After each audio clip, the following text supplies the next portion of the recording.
Jeune Bel Urbain. C'est l'opportunité pour des jeunes de s'accaparer leur ville avec des événements, avec leur patrimoine, où ils vont jouer dans des musées, jouer dans des événements municipaux. C'est une chance de construire ensemble. Ça existe depuis 4 ans. La première édition a été au Ballet National de Marseille. L'objectif, c'était de pouvoir rendre ce qui m'avait été donné. J'ai eu la chance d'avoir des gens qui m'ont gracieusement entraîné dans des centres commerciaux, dans des gymnases, dans des gares.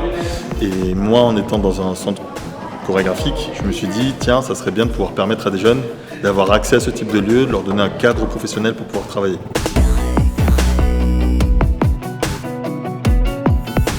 Dans les cours, on va travailler sous la méthode de danse physique contemporaine. C'est une méthode que j'ai développée, qui s'émancipe de toute forme esthétique et qui permet finalement aux jeunes de développer leur propre langage.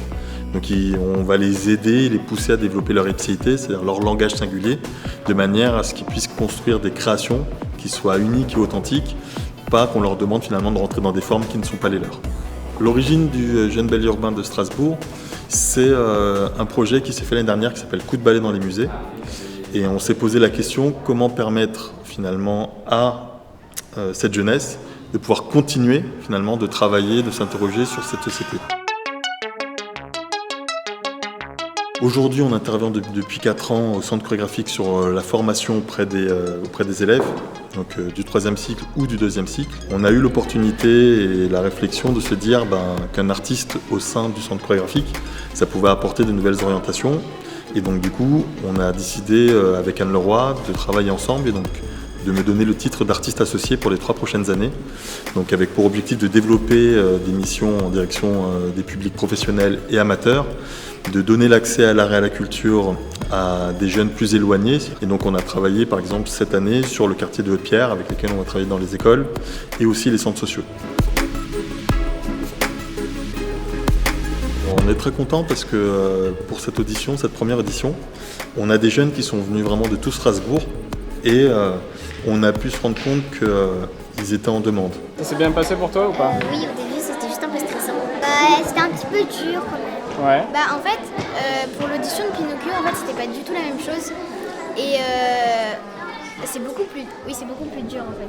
Parce qu'il y a beaucoup de niveaux franchement. Des gens différents, de styles différents. Faire mieux que j'ai fait, mais parce que à cause du stress, j'ai pas fait exactement ce que je voulais, ce que j'avais répété, mais je sais pas, je stresse, mais je suis pas sûre. Je pense que de se voir, ils étaient plus de 60 réunis ici autour du même objectif, autour de la danse, c'est quelque chose qui est assez fort. Donc on avait vraiment vécu une expérience assez extraordinaire avec des langages totalement différents, donc aussi bien du hip-hop, de la K-pop, on a eu plein de styles de danse différentes. Ils avaient une énergie débordante, ça a été très compliqué pour nous de choisir, mais aujourd'hui on est très fiers de dire que le Jeune Bel Urbain de Strasbourg peut compter 31 danseurs. Les projets à venir du JBUS sont là, à court terme, dans 2 semaines, ils vont se produire dans le cadre des Journées de l'Architecture. Ils vont ouvrir cet événement qui dure pratiquement 1 mois. Après, ils vont jouer au centre chorégraphique, ils vont faire des créations. Ils vont clôturer les Journées de l'Architecture au Zénith.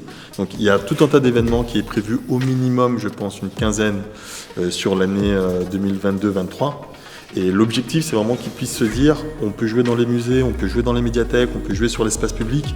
C'est un espace qui appartient aux citoyens et on va pouvoir s'exprimer dans ces espaces.